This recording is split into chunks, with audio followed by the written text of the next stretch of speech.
Salam. Yaxın bir neçə dəqiqə ərzində dövlət xidmətləri sahəsində baş verən yeniliklərdən, statistik göstəricilərdən daha ətraflı məlumatınız olacaq. Əvvəlcə anonslara nəzər salaq.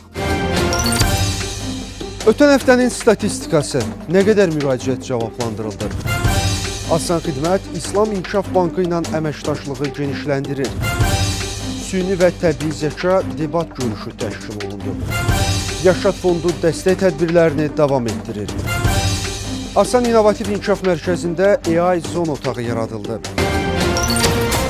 Ötən həftə Asan Xidmət mərkəzlərinə 228.603 müraciət qeyd alındı. Asan kommunal mərkəzlərinə edilən müraciət sayı 11.316 oldu. Səhər Asan Xidmət vasitəsilə 3.508 müraciət cavablandırıldı. 108 çağrı mərkəzinə edilən müraciət sayı 16.471 oldu. Ötən həftə ərzində vətəndaşlara 9.466 viza verildi. Asan ödəniş vasitəsilə 71.337 ödəniş həyata keçirildi. Asan Xidmət İslam İnkişaf Bankı ilə əməkdaşlığı genişləndirir. İslam İnkişaf Bankı qrupunun baş katibi Riyad Ragoyebin rəhbərlik etdiyi nümayəndə heyəti Asan Xidmət Mərkəzinin fəaliyyəti ilə tanış olub. Prezident yanında vətəndaşlara xidmət və sosial innovasiyalar üzrə Dövlət Agentliyinin sədri Ülvi Mehdiyev qonaqlara Asan Xidmət mərkəzləri barədə ətraflı məlumat verib. Diqqətə çatdırılıb ki, Prezident İlham Əliyevin şəxsi təşəbbüsü ilə yaradılan Asan Xidmət əhalinin dövlət xidmətlərinə əlçatanlığının təmin edilməsində mühüm rol oynayıb. Eyni zamanda qonaqlara Dövlət Agentliyi ilə İslam İnkişaf Bankı arasında 2023-cü ilin mart ayında imzalanan anlaşma memorandumunun implementasiyası çərçivəsində Asan Xidmət modelinin təşkilata üzv dövlətlərdə tətbiqi məqsədi ilə həyata keçirilən birgə fəaliyyət barədə ətraflı məlumat verilib. Baş katib öz növbəsində Asan Xidmət modelinin onlarda böyük təəssürat yaratdığını bildirib, müvafiq anlaşma memorandumunun icrası çərçivəsində həyata keçirilən əməkdaşlığın əhəmiyyətini vurğulayıb. Qonaqlar İnnovant İnkubasiya və Akselerasiya Mərkəzinin, Bilim Bakı Mərkəzinin, Səyyar Asan Xidmətin fəaliyyəti ilə də tanış olublar.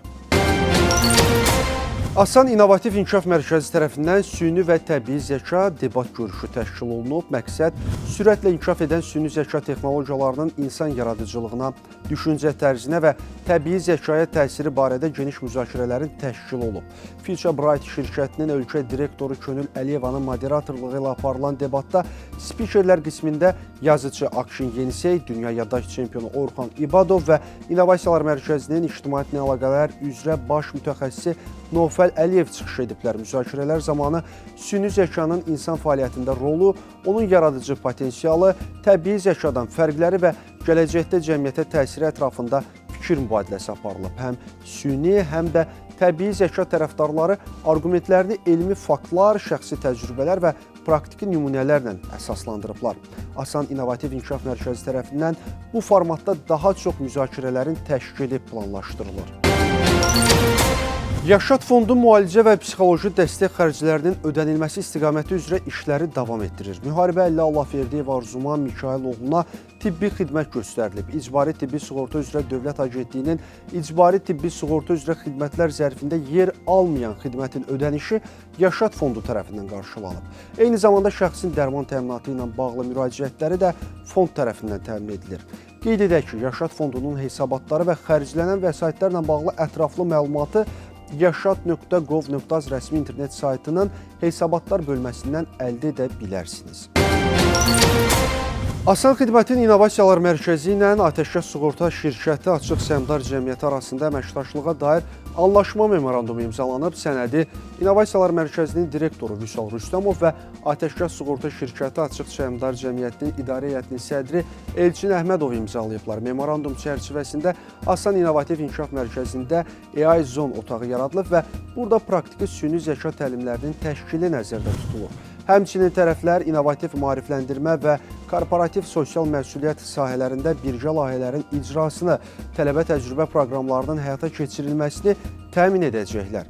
Memorandumdakı əsas istiqamətlər maarifləndirmə, süni intellekt sahəsində tələbələrin və gənclərin bilik və bacarıqlarının artırılması, eyni zamanda birgə ideaton və hakatonların keçirilməsidir. Düşünürük ki, bu İşbirliyi, bu əməkdaşlıq ümumilikdə ölkəmizdə insan sərmayəsinin inkişafına öz töhfəsini verəcəkdir. İnnovasiya mərkəzi ilə birinci bir təşəbbüsümüzdür.